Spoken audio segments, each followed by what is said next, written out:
5 দিন ধরে হাসপাতালে চিকিৎসাধীন বেগম খালেদা জিয়ার শারীরিক অবস্থার বিষয়টি আমরা আসলে যেটি কিছুক্ষণ আগেই জানতে পেরেছি। মির্জা ফখরুল ইসলাম আলমগীর গুলশানের বিএনপি চেয়ারপারসন কার্যালয়ে একটি ব্রিফিং করেছেন, যেখানে তিনি বলেছেন যে বেগম খালেদা জিয়ার শারীরিক অবস্থার উন্নতি না হওয়া পর্যন্ত তাকে আসলে বিদেশে চিকিৎসা করতে নিয়ে যাওয়া সম্ভব নয়, এমনটি তিনি বলেছেন। এবং তিনি বেশ কিছু বিষয় বলেছেন, যেখানে তিনি একটি বিষয় সবচেয়ে বেশি উল্লেখ করেছেন যে এই এভারকেয়ার হাসপাতালের সামনে যেই জনসাধারণের উপস্থিতি হয়েছে সেটি যেন আসলে কমিয়ে ফেলা হয় এবং নেতাকর্মীদের বাসা থেকে দোয়া করার জন্য বলেছেন। আমরা একটি বিষয় বলে রাখি যে বিএনপি চেয়ারপারসন বেগম খালেদা জিয়া গত 5 দিন আগে তিনি শারীরিক অবস্থার অবনতি হলে তার যে চিকিৎসকরা রয়েছেন তারা এভারকেয়ার হাসপাতালে নিয়ে আসেন এবং এখানে কিন্তু তার চিকিৎসা চলতে থাকে। তার ইতিমধ্যে বেশ কয়েকটি রোগের ব্যাপ্তি ঘটেছে। আমি যদি বলি যে তার হার্টের সমস্যা তৈরি হয়েছে নতুন করে, তার আমরা সর্বশেষ জেনেছি যে তিনি নিউমোনিয়ায় আক্রান্ত হয়েছেন এবং তার যে দীর্ঘদিন ধরে ডায়াবেটিক্সের সমস্যা সেটিও কিন্তু অনেকটাই অস্থিতিশীল হয়ে পড়েছে। সবকিছু মিলিয়ে তার যে শারীরিক অবস্থা সেটির অবনতি বিষয়টি আসলে অনেকটাই নিশ্চিত হওয়া গিয়েছে, কিন্তু তার যে সম্পূর্ণ শারীরিক অবস্থা সেটি নিয়ে আজ রাত 9টার দিকে এখানে ব্রিফিং করবেন বিএনপির স্থায়ী কমিটির সদস্য ডক্টর এজেডএম জাহিদ হোসেন, যিনি আসলে দীর্ঘদিন ধরেই বিএনপি চেয়ারপারসনের শারীরিক অবস্থার যে বিষয়গুলো সেই বিষয়গুলো তিনি তদারকি করছিলেন। আমরা এছাড়াও যদি একটি বিষয় বলি যে আজকে সারাদিন ব্যাপী আলোচনা ছিল যে তারেক রহমান কবে দেশে ফিরবেন, সেই বিষয়গুলো কিন্তু উল্লেখিত হয়েছে আজকের ব্রিফিংয়ে, যেখানে বলা হয়েছে যে তারেক রহমান ইতিমধ্যেই কিন্তু নিশ্চিত করেছেন যে তিনি দেশে ফিরতে চান, অর্থাৎ তিনিও দেশে ফেরার যে আকুতি সেটিও তিনি প্রকাশ করেছেন তার ফেসবুক পোস্টের মাধ্যমে।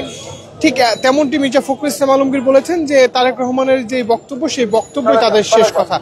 সবকিছু মিলিয়ে আমরা যেটি দেখছি যে সাধারণ যে উৎসুক জনতা, পাশাপাশি বিএনপির সহ অন্যান্য রাজনৈতিক দলের নেতাকর্মীরা সকাল থেকে, আমরা গতকালকে দেখেছি মির্জা ফখরুল ইসলাম আলমগীর, আইন উপদেষ্টা ডক্টর আসিফ নজরুল, পাশাপাশি স্থায়ী কমিটির প্রায় প্রত্যেকটি সদস্য এখানে এসে উপস্থিত হয়েছিলেন। বিএনপি সিনিয়র পর্যায়ের নেতাকর্মীরা এসে উপস্থিত হয়েছেন। তারাও আসলে আজকে সারাদিন ব্যাপী দেখেছি যে তার জন্য যে দোয়া, বিভিন্ন মসজিদ সহ অন্যান্য যে উপাসনালয়গুলো রয়েছে সেখানে তার জন্য দোয়া কামনা করেছেন।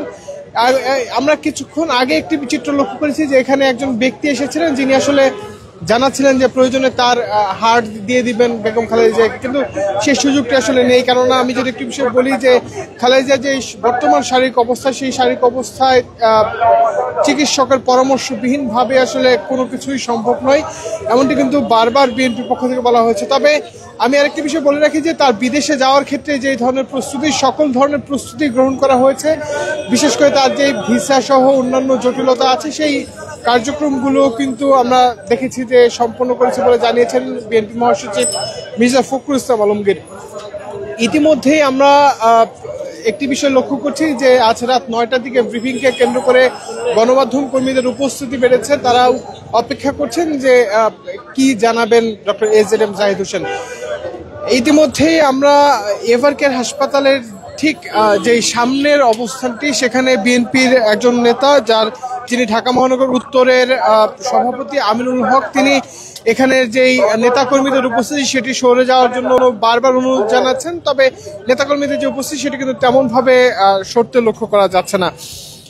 আর অন্যান্য সকল বিষয় মিলিয়ে বিএনপি চেয়ারপারসনের বিদেশে চিকিৎসা নেওয়ার ক্ষেত্রে কোনো ধরনের বাধা নেই। তবে শারীরিক অবস্থার উন্নতি হলেই শুধুমাত্র তাকে বিদেশে নিয়ে চিকিৎসা করা সম্ভব হবে।